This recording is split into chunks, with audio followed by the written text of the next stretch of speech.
or okay, he's ready. That's great. All right. In that case, let's get a round of applause for Jeff. Oh, you come, Jeff. Good luck, Jeff.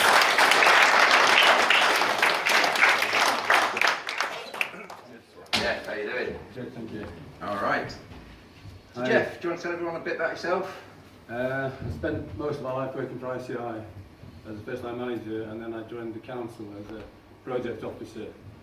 And I've got 5 sons because my wife wants a girl. They all decided to go to university at massive expense, so I ended up with 3 jobs, and my wife worked, which had to pay for everything. And unfortunately, my wife died of cancer in 13. And then I realised, when I took pension and my position that I was in, that if I didn't do something, I'd run out of money, and I'd be very poor as I got older. So I thought property is the way to go, because my wife was the private sector housing manager for Doncaster Council. So I was familiar with most of the problems with property, and it made me scared of property because there was always horrendous things going on. And legislation came in and things went from bad to this. So when I was in 15, I started buying properties. And then When you got say 15, you mean 2015? 2015. Not when you were 15. Just check. Thank you, Bob. Yes. So when I went in 2015, I started buying properties, and then I got comfortable, and I kind of, yeah, I'm all right, you know, on the yellow brick road sort of thing, or I thought I was. And I thought, no, I can do a lot more because I've got Asperger's syndrome, and I didn't know this until I was about 55, and big shock for me. I had some mental problems, and fortunately during that time I realised why my whole life before had been a complete mess. And I've done about 12 schools up to the age of 16 because I was completely uncontrollable and just a bad person really. And then I joined the Merchant Navy to get away from everybody, and then fortunately I met my wife, and then we lived in Doncaster because she was born here. That's why I live here now. And I spent a childhood in Botswana, and so we're very, very lucky and privileged to live in this country, believe me. I've seen very poor people everywhere. So my ambition is to make money, but not for me, because having a lot of money gives you a lot of responsibility, and I need to channel that into setting up a charity for people with Asperger's syndrome. Not only for them, but for their families that look after them, because they also need time out and a break to do other things with their life and to separate that period of rest and recuperation. Mine apparently is quite mild, but some people are very severe. It's part of the autistic spectrum. I don't fully understand it. I'm happy being me. I don't want to be anybody else. Just get on with life. Yes, I mess up and do things wrong, but we all do, so I'm not too worried about that. All I'm a bit too long. Sorry, Paul. You're fine. So, Who's going to vote for Jeff without even seeing his presentation?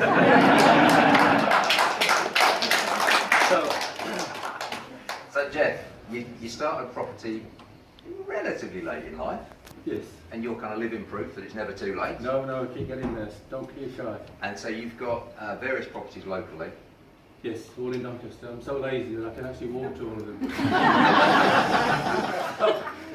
Don't want to mess about, no. All right, So, how to make £1 million? How do you do it? So, yeah, so Jeff's got a couple of ideas for you if you want to make £1 million in a year.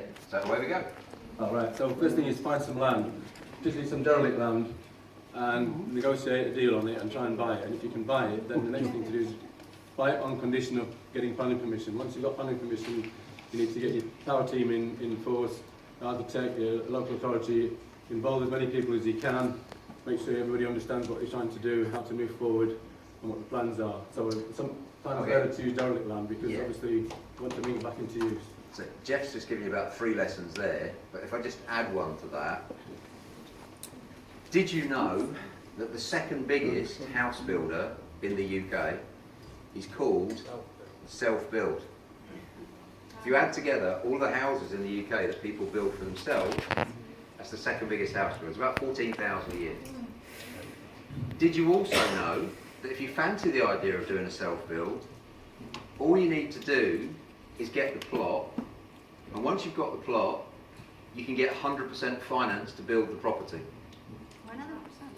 So could you, just to give you an idea, because we're trying to educate as we go along here, what do you think it might cost to buy a building plot, for not to make £1 million, but how much do you think it might cost to buy a building plot to build a house in Donny, around it? 25 quid? A bit more than that. 10 grand, yeah. 20. You'll get a very nice building plot for 30k. You'll get building plots for 20. But could you buy a building plot on a lease option? Who's ever heard of a lease option? Could you buy a building plot for £1 on a lease option, then get development funding, and then pay the plot owner when you finish the house? So you should only do that if you want to build a house for £1, otherwise you shouldn't.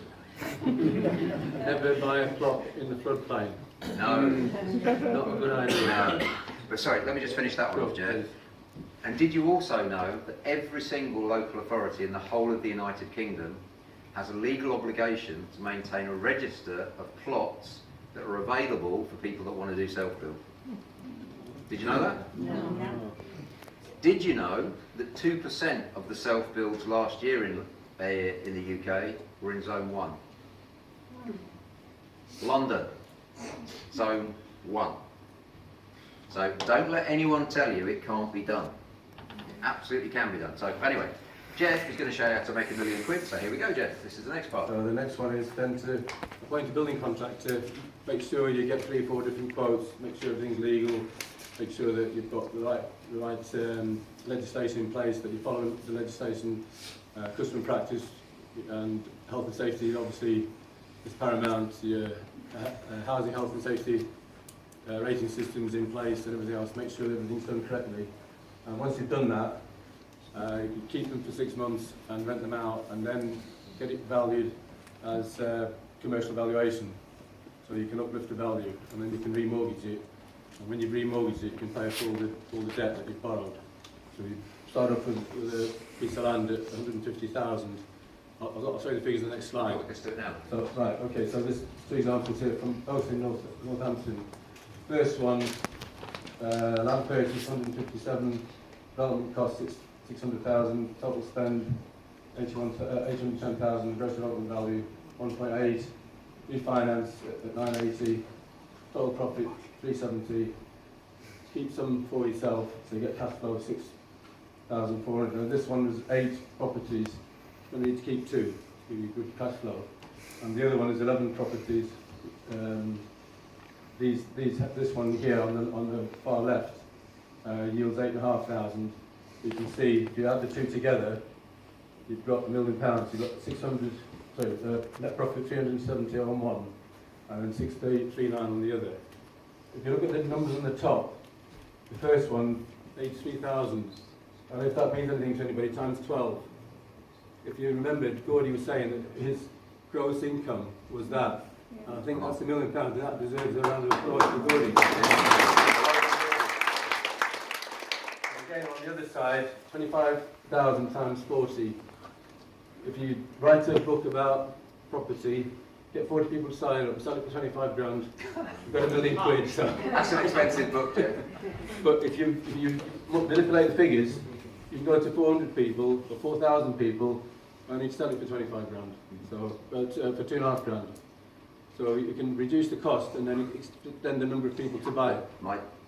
To that point, exactly. My service accommodation success manual is a little bit less than £40,000, Jeff. But there are some training programs out there that are that. Oh yes, you can go and spend £25,000 on a training program if you like. So my service accommodation success manual, you've seen it. I don't know how many thousand copies we've sold now, but I do know how much money we've made from it. So, and we make, just to give you figures on that, we sell it normally, we sold it here for you, bargain price because you're here, so thank you for being here. We normally sell it for 18 quid. It costs us to print it, publish it, deliver it, it costs us about a £5. That's your total cost.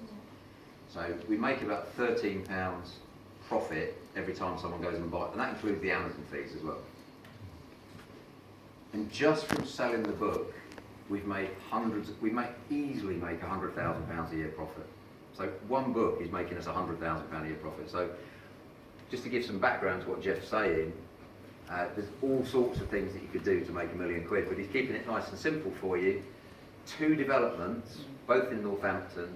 If it had been you that had done those developments, you'd have made £1 million profit and your cash flow would be £15,000 a month. So who likes the idea of £1 million in equity and 15 grand a month? And that's it, it's 2 developments. And if you know how to structure it right, I mean, Jeff, you wouldn't go and build the houses, would you? No, certainly not. Once you've got the land, And the planning commission, the banks will throw the money at you. They don't worry about getting the money. That's finance is the easy bit. Yeah. And once you've built it, and this is the tricky part, because all these things go on. Unfortunately, Crossrail, for whatever reason, is overshot by 2 years, and it's going to cost billions more, which is a very bad thing, particularly for developers in London, because they've all assumed that would be operational, been buying houses there. So there may be opportunities, because they won't get the income immediately, maybe some opportunities along that crosslink in London. So we'll keep an eye out for that. Do you have to tell the banks in advance whether you're going to use it for service accommodation or what? Are they bothered about that? So let me repeat the question, because maybe everybody didn't hear it. What Paul over there is saying is, would you have to tell the planners in advance that you're going to use it as SA? You'd need to make sure you're going to get planning permission if that's what you want to do, Paul. But what I would do if I was doing that is I'd make sure the exit, the way you get out of the deal, works as buy-to-let. If it works as buy-to-let and you get service accommodation on top, happy days, that's jam, isn't it? But if you know the numbers work as a buy-to-let, it's all good. So when you got the money from the bank, you just got the money based on the building residential properties. Yeah, A bank it's like is- anything. A bank is going to want at least 2, if not 3 exits. So Right. sell, buy-to-let, refinance and keep, or service accommodation and keep will be 3 exits. For instance. If you just go there with one plan, you'll go in the front door and they'll boot you out the back door straight away. You need a... Your team is next week, isn't it? I will, yeah. All right, so is this an easy way to make £1 million? All right, so I think, Jeff, you've already said why people should vote for you, but any closing thoughts on why vote Jeff? If you vote for me, I can help more people, and that's basically it. And also, I'll tell you where I get these fantastic shirts from.